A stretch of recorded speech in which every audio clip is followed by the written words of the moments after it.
First of all, I wasn't recording. So if you guys don't mind, if you can mute yourself, that would be great. That would save me from having to manually go through and get everyone.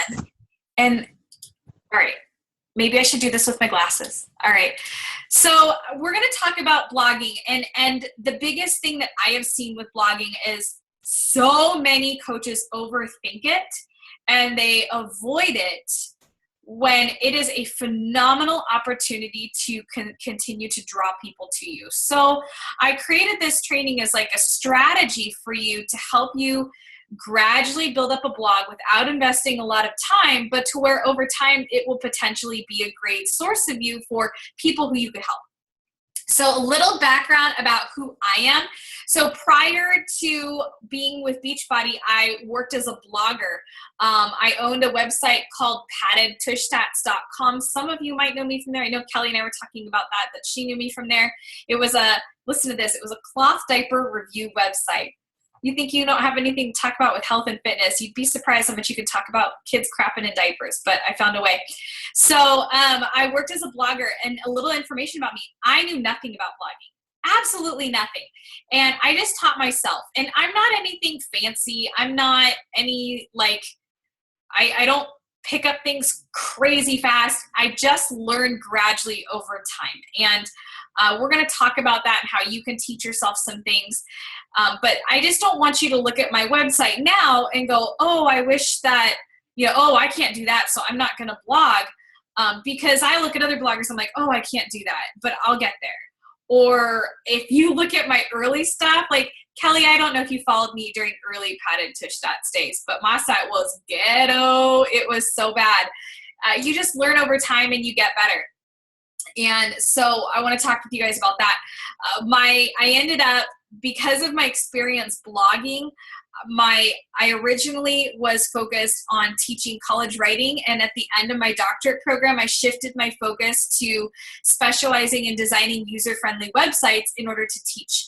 And that has really transferred well to being able to teach other people how to create very user-friendly and clear websites. So don't forget that you can use me as, a sounding board if you have questions, and we're going to talk about what to do if you have questions as well. So, but I just want to come out with this and just say, like, while this is my passion and my expertise, like, anyone can truly do this. It takes patience with yourself, and just know, like, I'm not perfect. You'll see a lot of, like, oh, you look at my blog, you're like, oh, someone sent me like a whole message of all my typos in my blog post. And I was like, thank you.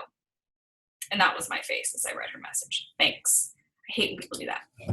All right. So the smartest business decision that you can make, whether you're blogging or not, this is the smartest decision that you can make. And I'm taking this training with Jesse Regan right now, and they are drilling it in. They've spent the first 2 weeks totally focused on it. It's tell your story. Share what happened today. What are your struggles? What are your successes? This is me yesterday when I was low on protein, and I needed to get in protein, but I needed something that wasn't with fat and with carbs, because I had too much of those. So I was talking about how I felt like a cat eating tuna. And so I talk about that. I'm sharing my story. Those of you who follow my page know that, holy cow, this was like a heavy emotional week this week, where I'm talking about my miscarriages and family members dying and Chrissy's health, and I'm sharing those bits and pieces of my story.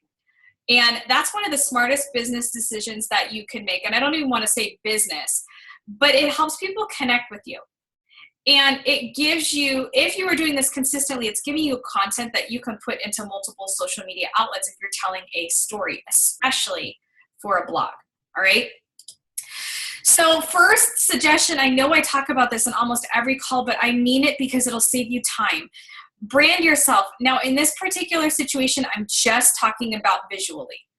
So pick 2 or 3 fonts, pick 2 or 3 colors, and be consistent in your style. Chelsea's really good at this. If you follow her, she has like a signature font and signature colors, and it's very, I give her a hard time because she has like this light pink color, and I've always sworn her favorite color is pink, but it's really blue. It's blue, right, Chelsea? Yeah.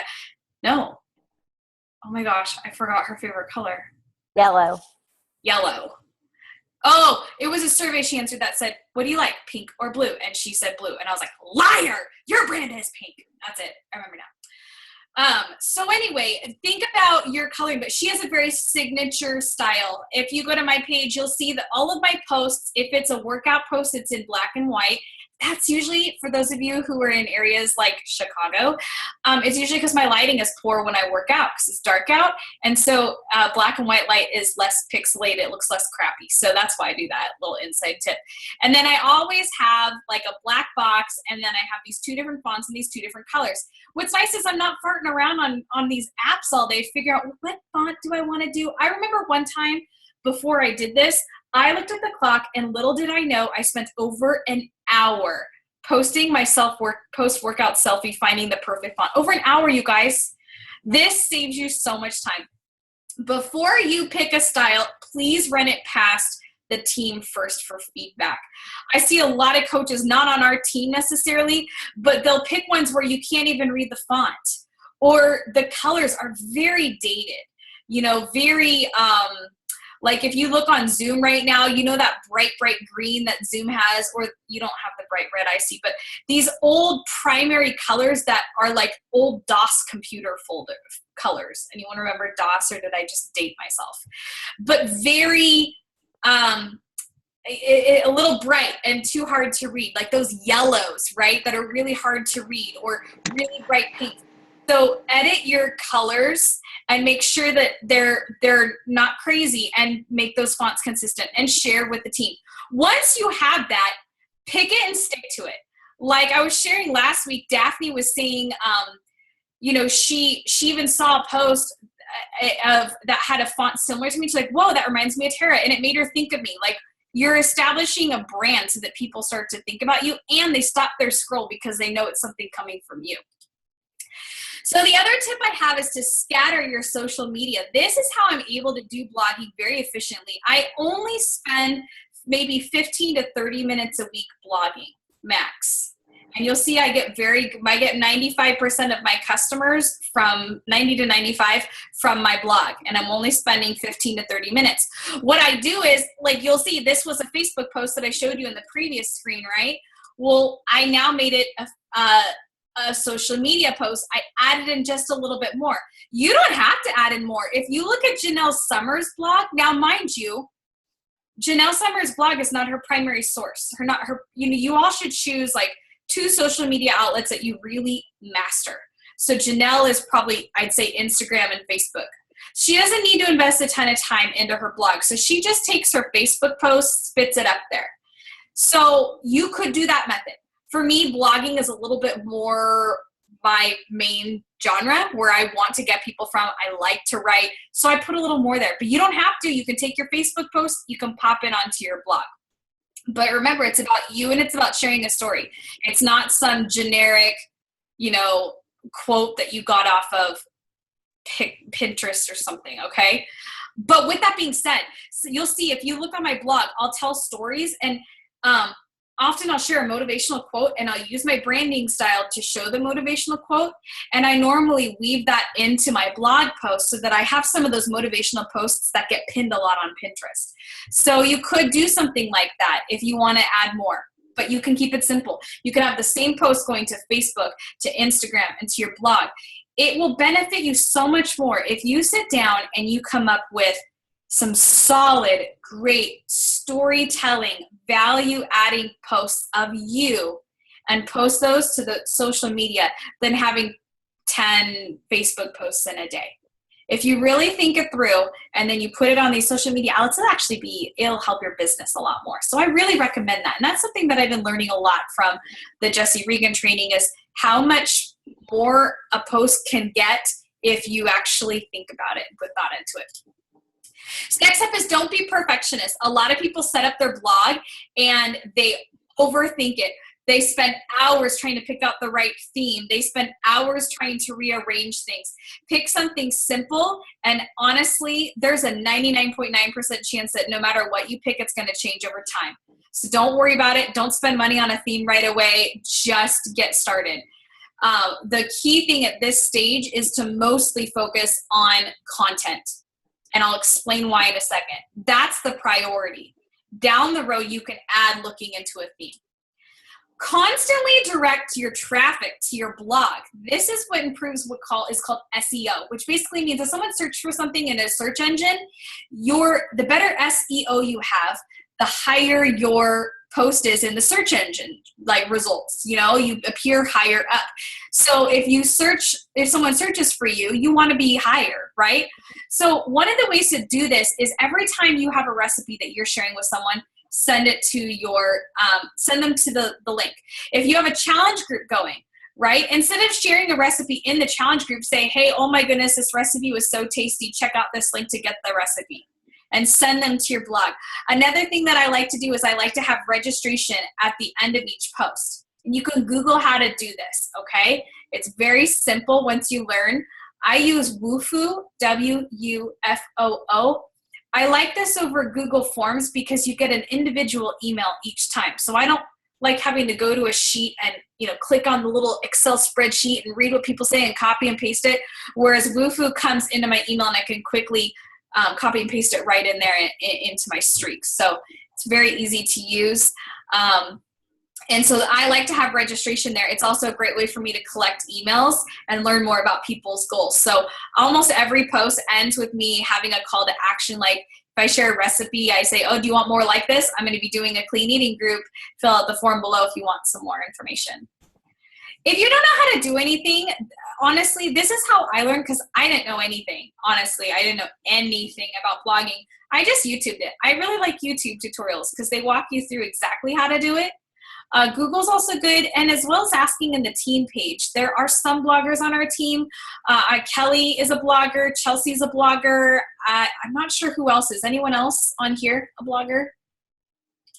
So others, wow, there's a lot of people on tonight. Hi, guys. It's so good to see you. I didn't even see the second page. Hi, Carissa. Hey, Janae.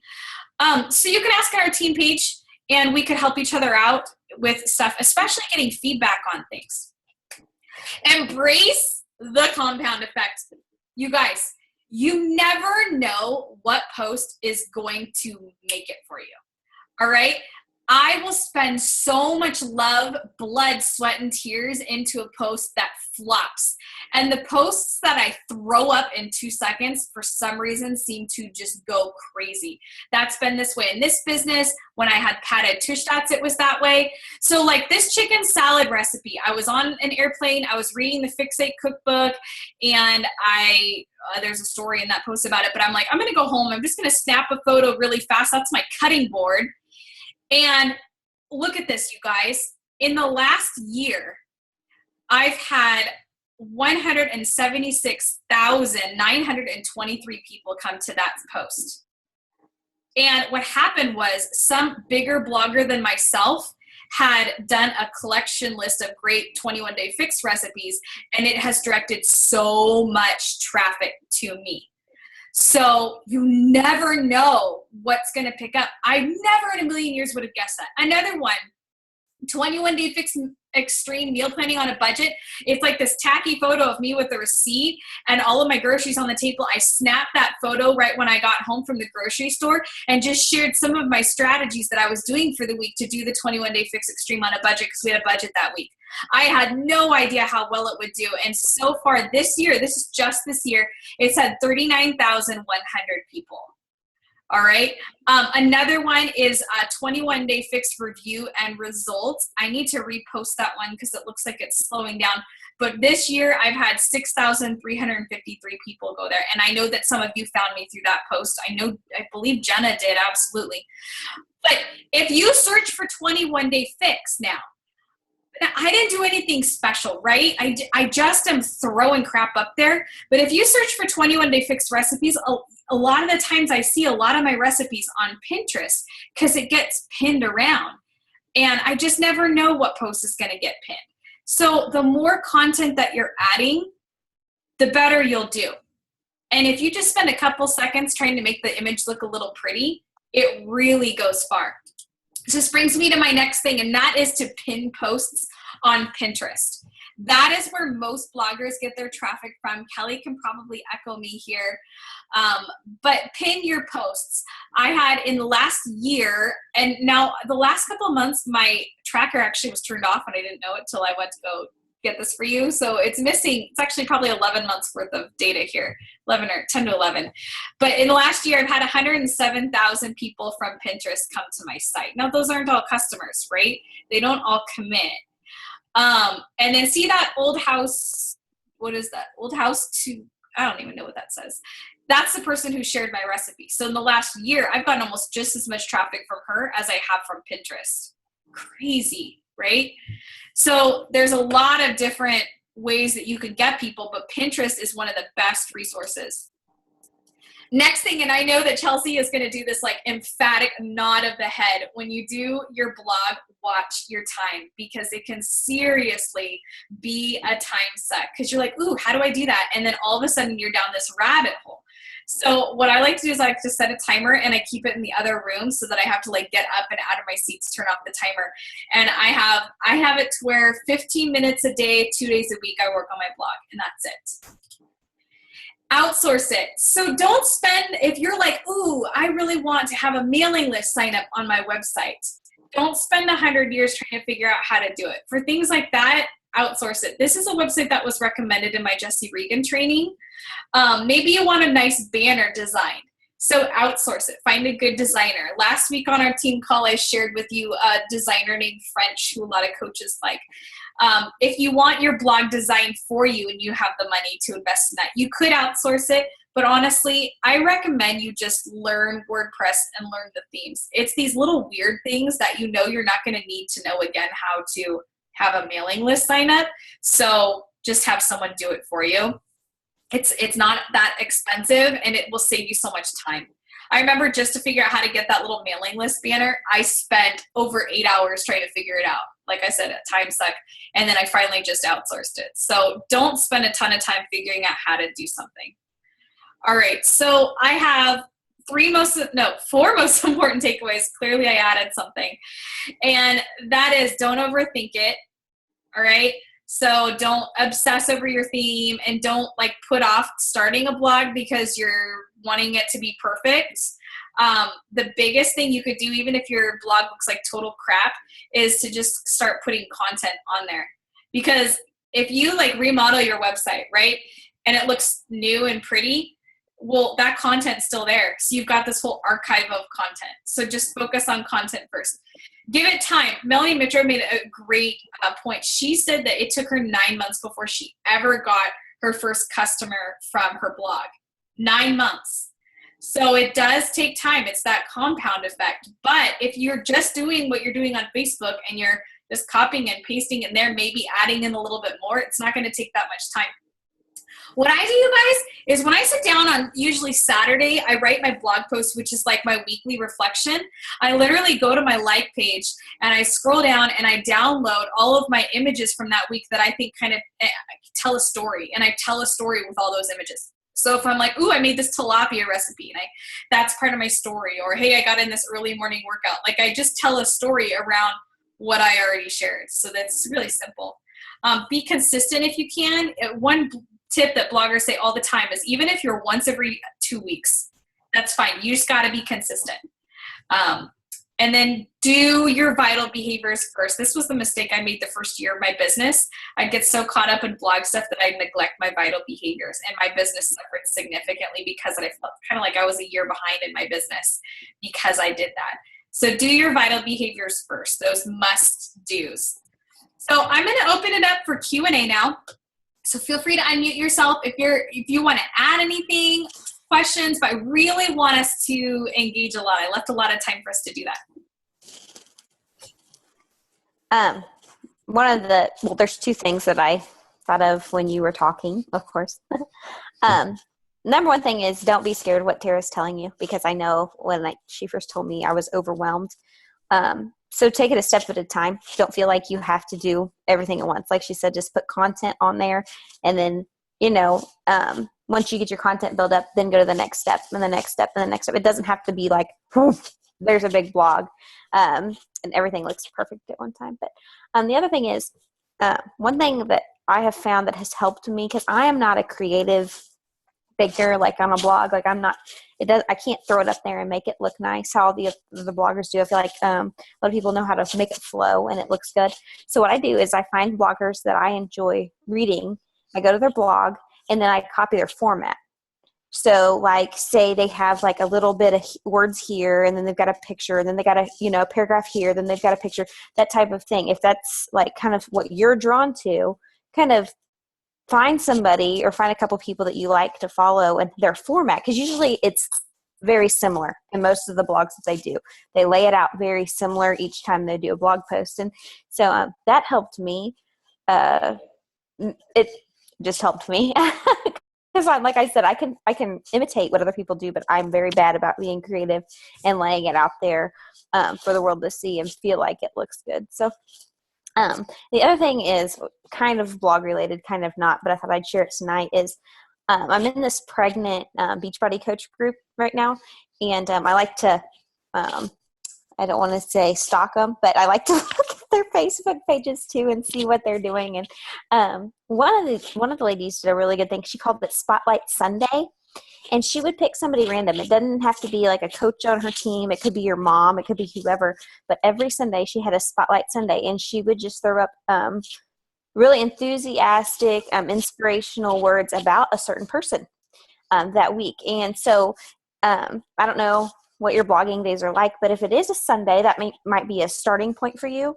And you could start with like a theme like that, a Spotlight Sunday. And so every Sunday you would know that you would get on your blog and do something like that.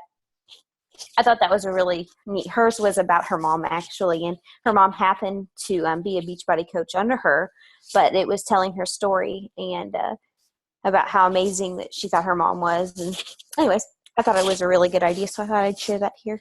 But I love that idea. I love that. I just wrote that down.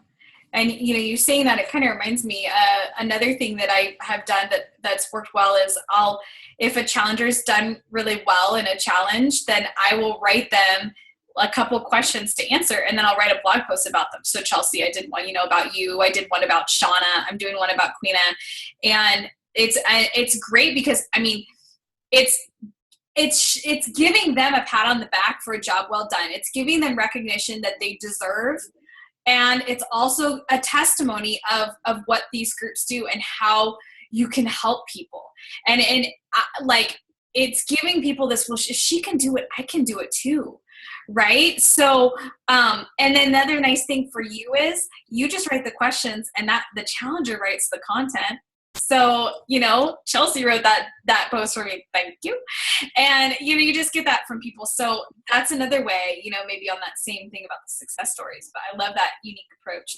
And this is my mind's reeling, of course. But like on Sunday, I usually don't work my business. That's just, we don't work around here on Sundays, but, even if it was a Saturday, you could end with, like, if you did a longer blog post, you could end with an inspirational message about a person. Like you could start your day off on like a morning post, and then you could go into how your like a snack you had that day, and then like maybe how your afternoon went or whatever, and then you could end on an encouraging note every time about somebody that's inspirational to you or why they are that way. And that way, when people finish reading on your blog, they're finishing on an encouraging note every single time. Even if the beginning started out as a gloomy day, right? You don't ever want somebody getting off your website and being like, that was horrible.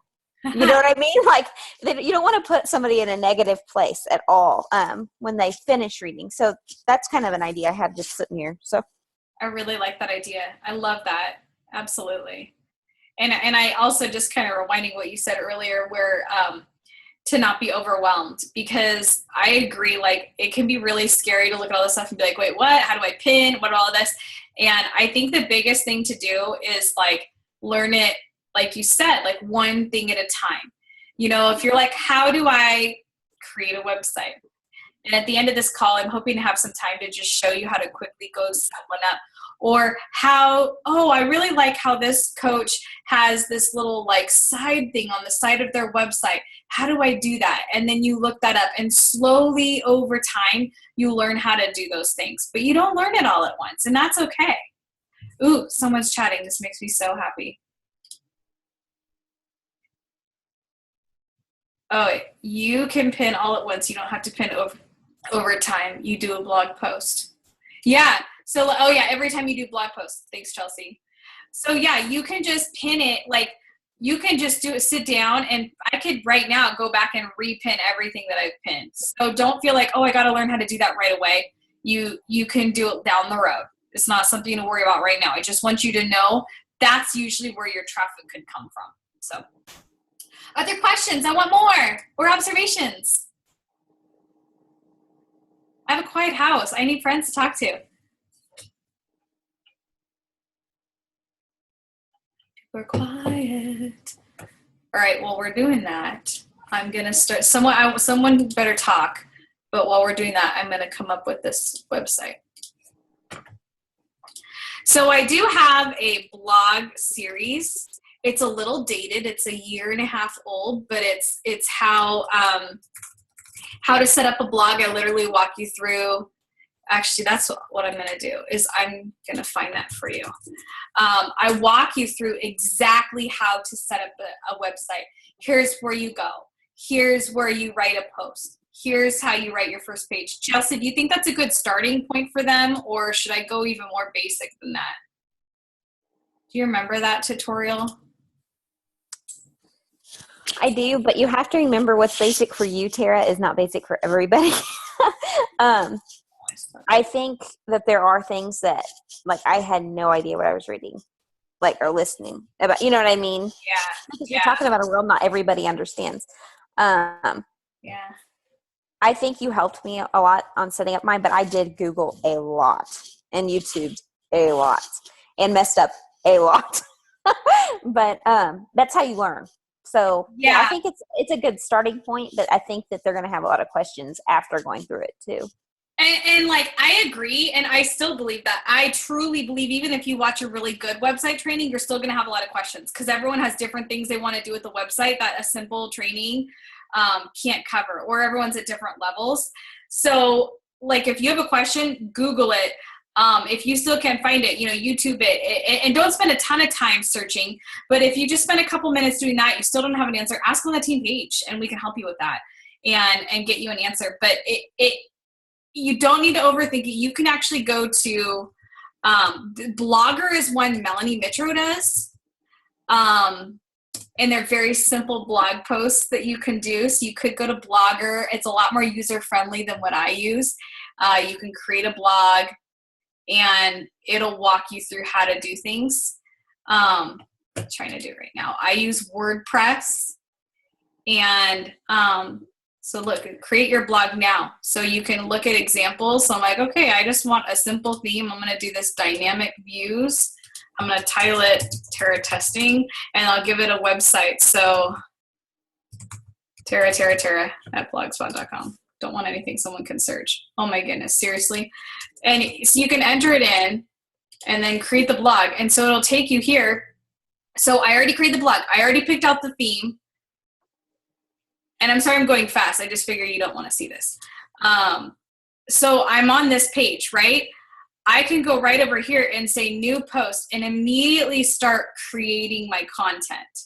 So I can start typing my post, right? If you want to add an image, it's just like Microsoft Word. You can insert an image and I can add one in and then I can publish it and that's it. And at any point I can view my blog and see what it looks like. So there's no posts right now, but that's it. Like we just created a blog in less than a minute. So, and that's what's important, right? Is just start with your content. Any questions on that? Because I know that was like crazy fast. You can like play this on YouTube in 0.5 speed. Awesome. So I hope I didn't go too fast. But if you guys have any questions, please let me know, or any feedback on this. I would love it. And if you have any questions, check on our team page, get some feedback on your blog. But I want to challenge for a team for everyone to at least start a blog and start to put up a little bit of content. So that's my just challenge to you guys. All right. Well, have a great night, everybody. Bye. Bye.